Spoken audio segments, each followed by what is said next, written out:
एक बार फिर से भक्तमाल कथा के अंतर्गत द्वादश प्रधान भक्तों की कथा का श्रवण हम कर रहे हैं और द्वादश प्रधान भक्तों में से 12 प्रधान भक्त जो बताए गए श्रीमद् भागवत में और श्री भक्तमाल में, उनमें से हम 7वें भक्त क्रम से जो 7वें हैं, वैसे तो भक्त शिरोमणि कहे गए, भक्त प्रहलाद की कथा का श्रवण कर रहे हैं। अब तक हमने ये देखा कि प्रहलाद जी को कई प्रकार के भय दिए गए, उनको मारने का प्रयास किया गया, परंतु प्रहलाद जी अपने गुरु देवर्षि नारद के द्वारा दी गई दीक्षा और शिक्षा के अनुसार ही अपना जीवन यापन करते रहे। 5-7 वर्ष की आयु में भी उन्होंने अपने गुरु के बताए हुए मार्ग का किसी भी प्रकार से परित्याग नहीं किया। गुरु की शिक्षा के प्रति ऐसी अनन्य निष्ठा और उसके साथ साथ ही गुरु के बताए हुए मार्ग, भगवत मार्ग, भागवत धर्म, हरि नाम का आश्रय, भगवान के चरणों का आश्रय ले, भगवत भक्ति को सर्वोपरि बताते हुए, भगवान नाम को बाकी सब नामों से अत्यंत श्रेष्ठ बताते हुए, भगवत नाम परायण होकर वो भगवान के नाम का कीर्तन करते हैं, जप करते हैं और अपने सहपाठियों से भी करवाते हैं। षंडामर्क उनके गुरु इस बात को बर्दाश्त नहीं कर पाते, सहन नहीं कर पाते। डर है उनको हिरण्यकशिपु का, क्योंकि उन्होंने प्रहलाद के पिता हिरण्यकशिपु से कहा था कि हम इसको ऐसा पाठ पढ़ाएंगे कि ये दोबारा इस जीवन में भगवान का नाम भी नहीं लेगा। परंतु जब ऐसा होता हुआ षंड और आमर्क को दिखाई नहीं दिया, तो उन्होंने एक कृत्या को, एक चुड़ैल को उत्पन्न किया। किसी प्रकार के तामसिक अनुष्ठान से, तामसिक यज्ञ से एक चुड़ैल को उत्पन्न किया, जिससे उन्होंने भक्त प्रहलाद जी का वध करने की चेष्टा की। परंतु वो कृत्या प्रहलाद जी का वध नहीं कर पाए और वापिस आए जब षंड और आमर्क के पास, जिन्होंने उस कृत्या को, उस चुड़ैल को उत्पन्न किया था, उस चुड़ैल ने षंड और आमर्क की ही हत्या कर दी। षंड और आमर्क की हत्या हो गई, उनका वध हो गया और उसमें किसी प्रकार से प्रहलाद कारण बने, ये जानकर, ये देखकर भक्त प्रहलाद के मन में अत्यंत शोक व्याप्त हो गया। एक तो गुरुओं की हत्या हुई और उसमें किसी प्रकार से वो कारण बन गए। कारण कैसे बने? क्योंकि कृत्याओं को उत्पन्न क्यों किया गया? कृत्या को उत्पन्न किया गया प्रहलाद की मृत्यु के लिए, परंतु वो कारण बन गई किसकी मृत्यु का? जिन्होंने उसे उत्पन्न किया था, षंड और आमर्क का। अब प्रेम के अत्यंत वशीभूत होकर, शोक के अत्यंत वशीभूत होकर और गुरु भक्ति के अत्यंत वशीभूत होकर भक्त प्रहलाद जी क्या कहते हैं? सुनने लायक है वो क्या कहते हैं। कातर कंठ से भगवान से बार बार प्रार्थना करते हैं। क्या कहते हैं? कि मुझे मारने वाले, जहर देने वाले, सूली पर चढ़ाने वाले, आग में जलाने वाले, पहाड़ से गिरने वाले, समुद्र में फेंकने वाले, डसने वाले सांपों से, पैरों तले रौंदने वाले हाथियों से, यदि मेरे मन में कुछ भी द्वेष ना हो, मेरे मन में कुछ भी द्वेष ना हो, किनके प्रति?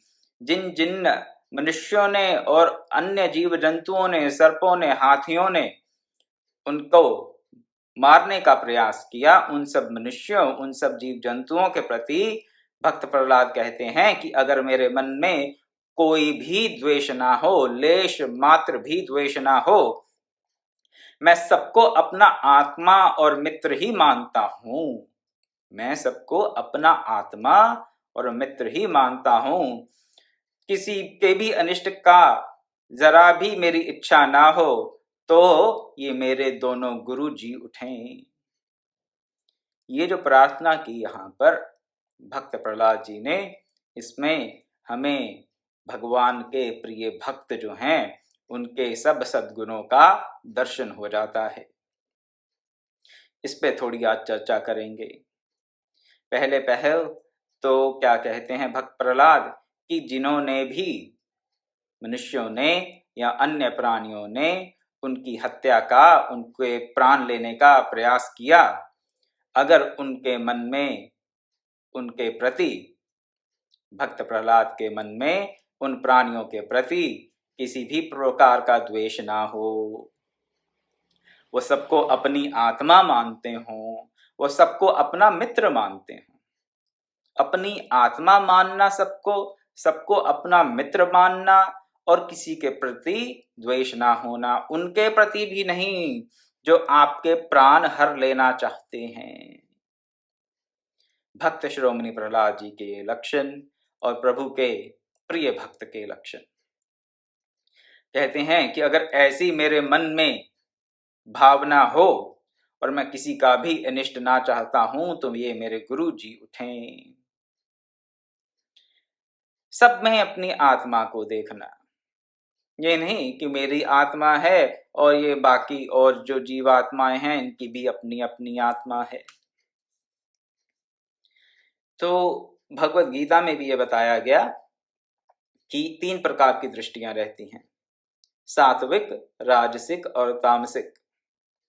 तामसिक दृष्टि जो है उसमें क्या देखते हैं, तामसिक जो धृति है, तामसिक जो वृत्ति है हमारी, उसमें हम क्या देखते हैं। तामसिक दृष्टि से ये नजर आता है कि सब कुछ अलग अलग है, मैं यहाँ बैठा हूँ, बाकी के जीव मेरे से अलग अलग यहाँ पर हैं या कहीं और हैं, ये पदार्थ सब भिन्न भिन्न हैं। जहाँ पर भिन्नता को सत्य मान लिया जाता है, जहाँ पर विविधता को सत्य मान लिया जाता है, वो है तामसिक दृष्टि। तो उसके पश्चात राजसिक दृष्टि का वर्णन है। अब राजसिक दृष्टि क्या है? राजसिक दृष्टि है कि ठीक है सब अलग अलग हैं, लेकिन भगवान हर किसी के हृदय में निवास करते हैं। अच्छी दृष्टि है ये भी कि भगवान ही हर किसी के हृदय में निवास करते हैं, लेकिन सब हैं, सब अलग अलग, अलग अलग सब सबकी सत्ता दिखाई देती है। लेकिन राजसिक दृष्टि वाला व्यक्ति क्या करता है, क्या मानता है कि अलग अलग हैं लेकिन सब भगवान से ही ओतप्रोत हैं। सात्विक दृष्टि वाला व्यक्ति, सात्विक पुरुष का क्या लक्षण है, कैसी दृष्टि रहती है? वो एक ही आत्मा को सर्वत्र व्याप्त देखता है। ऐसा नहीं कि अलग अलग जीवात्माएं हैं और भगवान भी हैं, भी वाली बात नहीं होती वहां पर। वो राजसिक दृष्टि है कि ठीक है अलग अलग जीव जंतु हैं, भगवान की दृष्टि में, सृष्टि में विविधता है और उस विविधता को मानते हुए कहते हैं कि सब भगवान के ही बनाए हुए हैं जी। तो एक नूर से सब जग उपजया, कौन भले को मंदे।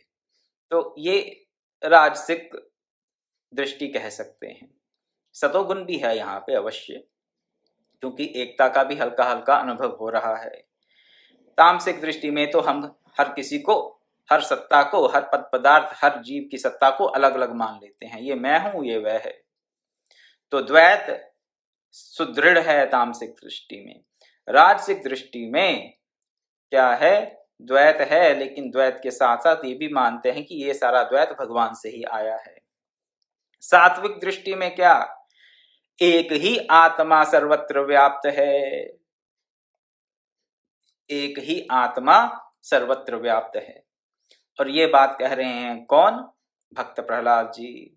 सबको मैं अगर अपना आत्मा मानता हूं, सबको अपना आत्मा कैसे मानोगे भाई? कैसे मानोगे सबको अपना आत्मा? सबको अपना आत्मा तभी मान सकते हैं जब हम एक ही आत्मा की सत्ता को स्वीकार करें कि मेरे में जो आत्मा है वही आत्मा, ऐसा नहीं कि उसी का एक टुकड़ा, वही आत्मा। आत्मा का टुकड़ा नहीं होता। जैसे सूर्य का जो हमारी रोशनी आती है यहाँ पर, उसके टुकड़े नहीं हो सकते, एनर्जी के, ऊर्जा के टुकड़े नहीं हो सकते, उसी प्रकार से आत्मा के भी टुकड़े हो नहीं सकते। ईश्वर अंश जीव अविनाशी कहा गया। तुलसीदास जी ने कहा ईश्वर अंश जीव अविनाशी, लेकिन अंश का अर्थ टुकड़ा नहीं होता। अंश और अंशी का संबंध तो नित्य है, विच्छेद नहीं है। जैसे कि सूर्य और सूर्य की किरण। अब सूर्य की किरण को सूर्य का टुकड़ा नहीं कह सकते, क्योंकि सूर्य की किरण की कोई सत्ता नहीं होगी सूर्य से विच्छेद होने पर। सूर्य नहीं होगा तो सूर्य की किरण हो नहीं सकती। तो जो सूर्य किरण है वो सूर्य का अंश है, लेकिन अंश को टुकड़ा नहीं कह सकते, विभाजित नहीं किया जा सकता। ये नहीं कह सकते कि यहां से लेके यहां तक किरण है और फिर इसके आगे सूर्य नहीं, ऐसा विभाजन संभव नहीं है। अंश है, और अंश और अंशी का जो संबंध है वो नित्य है, उसमें कभी किसी प्रकार का विभाजन संभव नहीं है, टुकड़े नहीं होते, वहां विच्छेद हो नहीं सकता।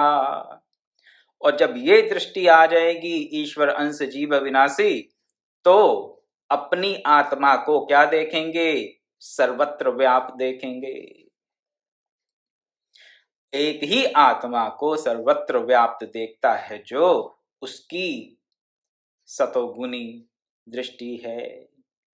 अब यहाँ पे कई महानुभाव सुन रहे होंगे, मैं जानता हूँ बहुत बहुत विद्वत जन यहाँ पे श्रवण कर रहे हैं, जो मेरे से बहुत आगे हैं ज्ञान की धारा में, बहुत बहुत आगे हैं। तो उनको देखते हुए और उनकी उपस्थिति में इतनी बात अवश्य कह दूंगा कि अगर तीनों गुणों से अतीत चले जाएं तुरीय अवस्था में, तो तुरीय अवस्था में क्या होता है? तुरीय अवस्था में मैं एक आत्मा सर्वत्र व्याप्त है ऐसी दृष्टि नहीं होती। तुरीय अवस्था में तो केवल एक आत्मा ही है, इतना ही भासता है, उससे अलावा और किसी भी जीवात्मा की, किसी भी जीव की, पदार्थ की सत्ता को स्वीकारा नहीं जा सकता। तुरीय अवस्था तो अद्वैत की परमावस्था है, और उस अद्वैत की परमावस्था में एक ही आत्मा सब में व्याप्त है, ये बात भी निरर्थक लगती है। निरर्थक कैसे लगती है? क्योंकि एक आत्मा ही दिखती है जो सब में व्याप्त है, वो सब दिखाई ही नहीं देता, अनुभव भी में ही नहीं आता एक प्रकार से। ऐसा नहीं कि आंखों से दिखना बंद हो जाता है, लेकिन उनकी अलग सत्ता भासती ही नहीं है। वो आत्मा ही है सब कुछ, सब एक आत्मा ही है। ऐसी अद्वैत सिद्धि तुरीय अवस्था में प्राप्त होती है, और उसके बारे में इससे ज्यादा कुछ कहा नहीं जा सकता, केवल संकेत मात्र किया मैंने। यहाँ पर भक्त प्रहलाद जी कहते हैं, अगर मैं ही सबका आत्मा हूं और मैं ही सबका मित्र हूं, और मैं किसी के भी अनिष्ट का अगर ये प्रार्थना नहीं करता या भाव नहीं रखता किसी के भी अनिष्ट की, तो ये मेरे मरे हुए गुरु षंड और अमर्क जीवित हो उठें, जीवित हो उठें। किसी से द्वेष ना रखता हूं, किसी से द्वेष ना रखता हूं। गीता के 12वें अध्याय में भगवान बताते हैं कि मुझे कौन से भक्त प्रिय हैं, और उनमें से बहुत से गुण बताते हैं कौन से भक्त मुझे प्रिय हैं, और उनमें से सबसे पहला गुण बताते हैं अद्वेष्टा। श्लोक आपके सामने उच्चारण करता हूं, फिर उस पर थोड़ी सी चर्चा करेंगे। गीता के 12वें अध्याय का 13वां 14वां श्लोक और 15वां भी आपके सामने रख दूंगा। अद्वेष्टा सर्वभूतानां मैत्र करुण एव च, निर्ममो निरहंकारः समदुःख सुखक्षमी, संतुष्ट सततं योगी यतात्मा दृढ़ निश्चयः, मय्यर्पत्मनो बुद्धि यो मद्भक्त स मे प्रिय। यस्मानो दिजते लोकाः लोकानो दिजते च यः, हर्षामर्षभयोद्वेगैः मुक्तो य स च मे प्रियः। अद्वेष्टा सर्वभूतानां, पहला लक्षण। किसके लक्षण? वो भक्त जो भगवान को प्रिय है। वो भक्त नहीं जिसे भगवान प्रिय हैं, नहीं, उसकी बात नहीं कर रहे। भगवान कह रहे हैं कि मुझे कौन सा भक्त प्रिय है, वो बता रहे हैं। और उसके लिए सबसे प्रथम जो लक्षण बताते हैं भक्त का, अद्वेष्टा सर्वभूतानां, किसी से भी द्वेष का भाव ना हो। सर्वभूतानाम, सर्वभूतानाम, सभी भूतों से, सभी प्राणियों से द्वेष का भाव ना हो, द्वेष का लेश मात्र ना हो। द्वेष, द्वेष क्या? जलन की भावना, किसी के प्रति वैर की भावना, द्वेष ना हो किसी के भी प्रति। सबसे पहली क्वालिटी उस भक्त की जो भक्त भगवान को प्रिय है। मैत्र करुण एवच, भक्त प्रहलाद जी ने भी यही कहा कि अगर मेरे किसी के भी प्रति द्वेष की भावना ना हो, जिन्होंने उनके प्राण हरने की कोशिश की, उन जीवात्माओं, उन प्राणियों के प्रति भी मेरे कोई अगर द्वेष की भावना ना हो तो मेरे गुरु जी उठें। तो प्राणी मात्र के प्रति द्वेष की भावना ना हो, जो आपका अहित करते हों। प्राण हरने से बड़ा अहित और हो क्या सकता है? किसी के प्राण हरने की चेष्टा, इससे बड़ा अहित और क्या हो सकता है? मेरी दृष्टि में तो समझ और इससे बड़ा अहित दिखाई नहीं देता। परंतु भक्त शिरोमणि प्रहलाद के मन में उनके प्रति भी द्वेष की भावना नहीं है। और हम लोग क्या, हमें तो कोई एक हल्की सी सुई चुभो दे, ऐसे हो जाएंगे। क्या सुई की चुभो दी भाई? कौन है तू? तुम्हारी इतनी हिम्मत मुझे सुई चुभो दी? एक सुई चुभोने से ही ये सारा ज्ञान, भक्ति, कर्म योग, ध्यान योग, ज्ञान योग, राजयोग, सबके सब विद्याएं, सबके सब योग, सब प्रकार की भक्ति धरी की धरी रह जाती है। कितने मात्र से किसी ने आकर अगर जानबूझकर सुई चुभो दी तो, अगर बिना जाने के समय तो फिर कहते चलिए कोई नहीं, गलती होगी, फिर हम समझ जाते हैं। लेकिन ये पता चले कि किसी ने आकर जानबूझकर, सोच समझकर हमें आके सुई चुभोई, तो क्या होगा? आग बुबले हो जाएंगे। क्यों? हमारे शरीर को कष्ट क्यों दिया? ये मूर्ख, ना समझ, या कहेंगे ये तो कपटी है, धूर्त व्यक्ति है। ऐसा करना चाहिए क्या? दूसरों को बिना कारण के दुख देना चाहिए? मेरा तो इससे कोई द्वेष नहीं, मेरा तो इससे ये कुछ नहीं, कोई वैर भाव नहीं, फिर भी आके मुझे सुई चुभो दी। उसके मन में द्वेष है या वैर नहीं वो तो पता नहीं, लेकिन अपने मन में तो उसके प्रति द्वेष आ गया। तो जो एक सुई आके चुभो देता है हमें, उसके प्रति हमारे मन में द्वेष भाव आ जाता है, आ ही जाता है। और सब प्रकार की शास्त्र का ज्ञान, सब प्रकार की साधना, सब प्रकार की प्राप्तियां धरी की धरी रह जाती हैं। लेकिन भक्त शिरोमणि प्रहलाद, वो भक्त शिरोमणि क्यों हैं? भक्त शिरोमणि इसलिए हैं क्योंकि जिन्होंने उनके प्राण हरने की भी कोशिश की, सुई चुभोने की बात नहीं, जिन्होंने प्राण हरने की भी कोशिश की, प्रयास किया उनके प्राण लेने के, और एक बार नहीं कई बार, दर्जनों बार उनके प्राण लेने का प्रयास किया गया, परंतु उनके मन में उनमें से किसी के भी प्रति द्वेष की भावना नहीं आई। अद्वेष्टा सर्वभूतानाम, सबके प्रति मित्रता का भाव, मैत्र करुण एवच, मित्रता का और करुणा का भाव हो। मित्रता का भाव, हाँ, जब सब अपनी ही आत्मा है तो जितना प्रेम, जितनी मित्रता, जितनी करुणा हमारे में अपने लिए होती है, उतनी ही सबके लिए होगी। भेद नहीं होगा। अपने पराये का, अपनी आत्मा किसी और की आत्मा का भेद नहीं है। तो सबके प्रति वैसे ही करुणा का, कल्याण का भाव होगा जैसे कि हम अपने कल्याण की कामना करते हैं। जिस प्रकार अपने कल्याण की कामना करते हैं, उस प्रकार सबके कल्याण की कामना होगी, क्योंकि सब में वही एक आत्मा व्याप्त है। यहाँ पर एक बात जोड़ देना चाहता हूं कि सम दृष्टि हो सकती है, समदर्शिता हो सकती है, लेकिन समवर्ती हम नहीं हो सकते। समदर्शी हो सकते हैं लेकिन समवर्ती नहीं हो सकते। कुत्ते में भी वही आत्मा है और हाथी में भी वही आत्मा है, तो इसका अर्थ ये नहीं दोनों को एक प्रकार का और एक ही मात्रा में भोजन दिया जाए। तो यहाँ पर थोड़ा प्रैक्टिकली थोड़ा भेद होता है, लेकिन जो दृष्टि है उसमें कोई भेद नहीं होता, कोई भेद नहीं होता। अद्वेष्टा सर्वभूतानां मैत्र करुण एव च निर्ममो निरहंकार सम दुख सुख क्षमी। ममता से रहित हो, अहंकार से रहित हो, दुख और सुख में सम हो, सम दुख सुख क्षमी, क्षमावान हो। अगर किसी का भी आपके प्रति कोई अपराध बन जाता है तो आप उसे क्षमा कर दें। क्षमा के बारे में भी बहुत कुछ कहा जा सकता है, लेकिन इसकी ज्यादा व्याख्या मैं अभी नहीं जाऊंगा, फिर कभी अवसर आया तो क्षमा क्या है उसके बारे में थोड़ी चर्चा की जाएगी आपसे।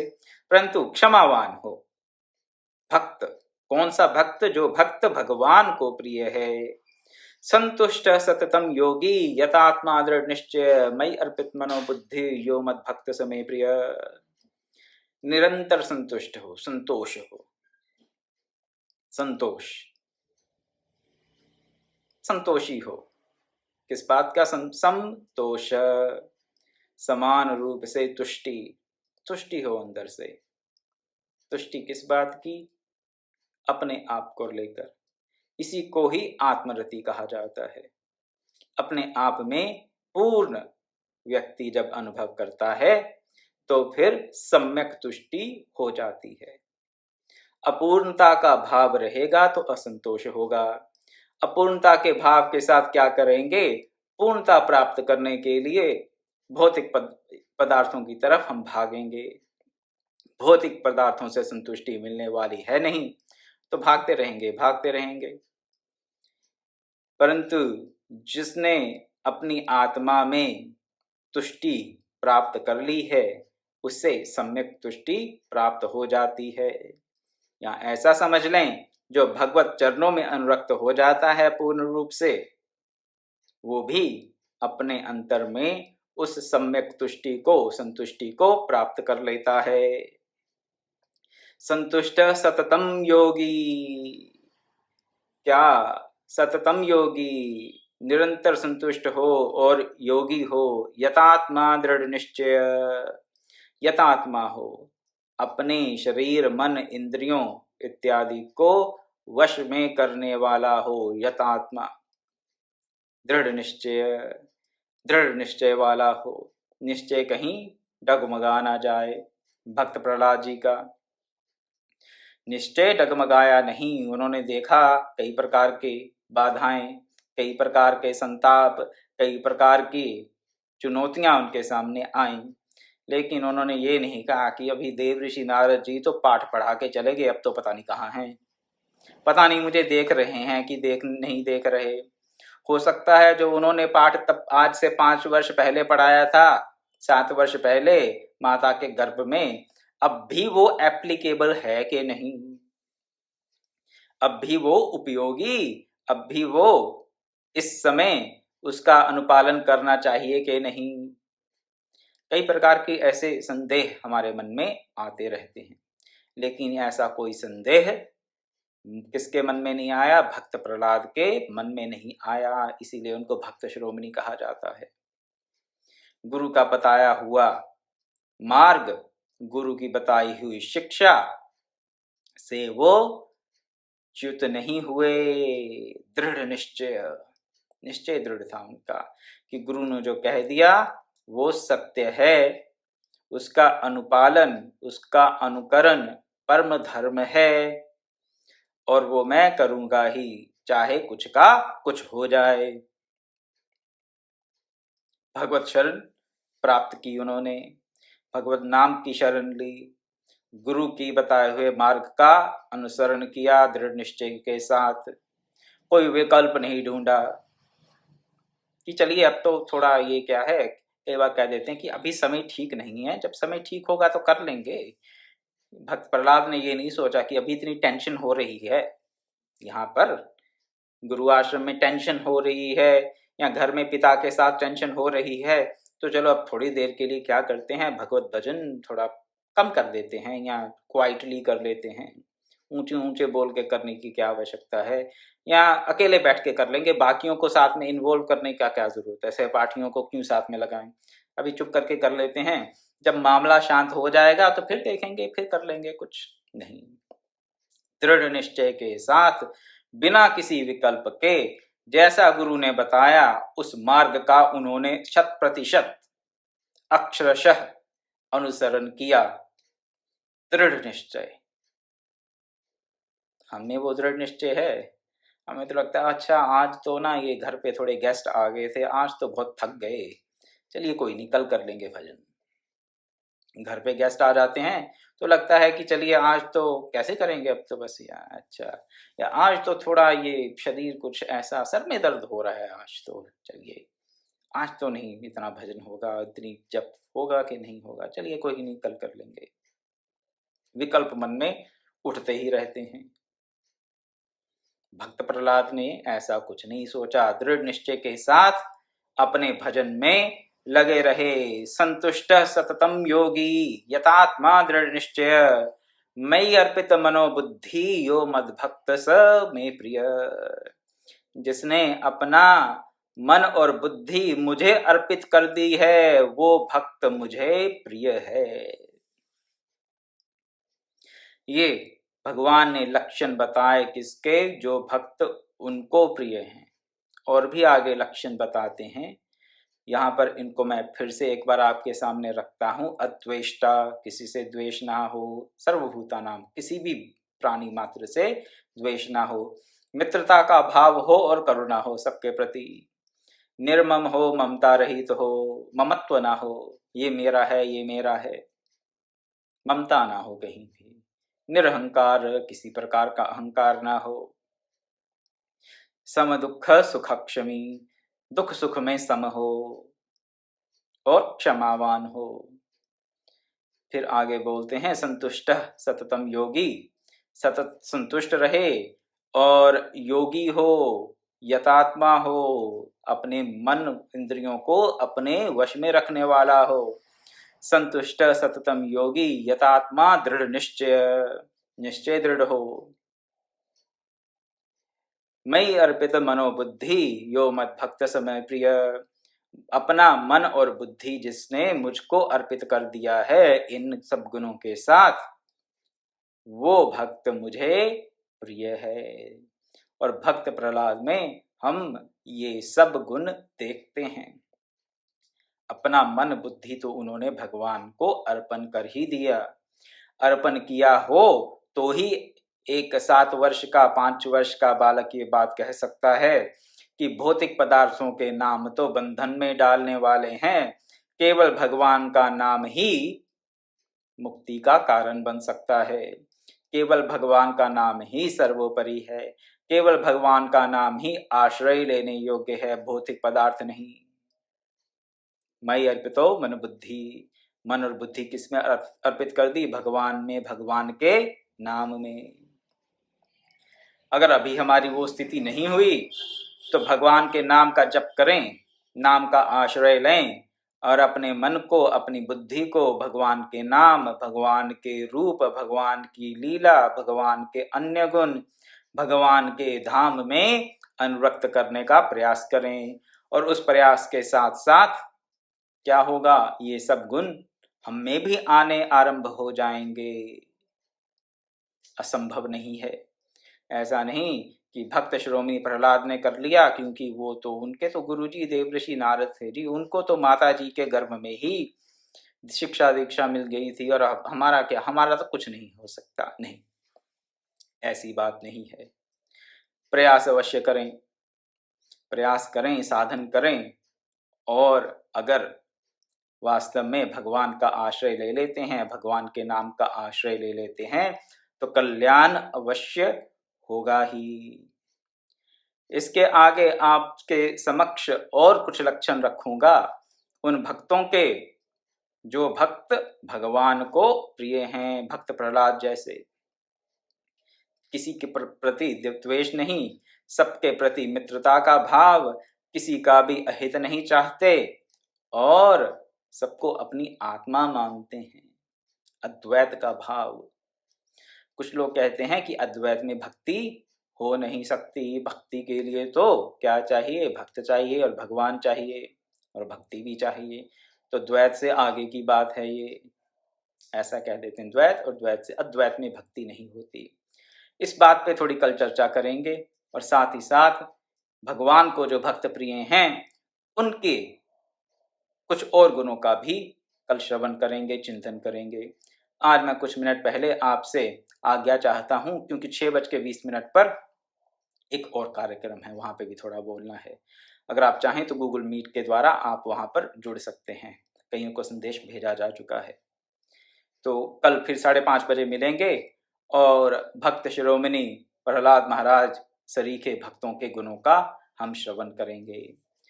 ओम पूर्णमदः पूर्णमिदं पूर्णात् पूर्णमुदच्यते पूर्णस्य पूर्णमादाय पूर्णमेवावशिष्यते। ओम शांति शांति शांति। हरि ओम तत्सत्।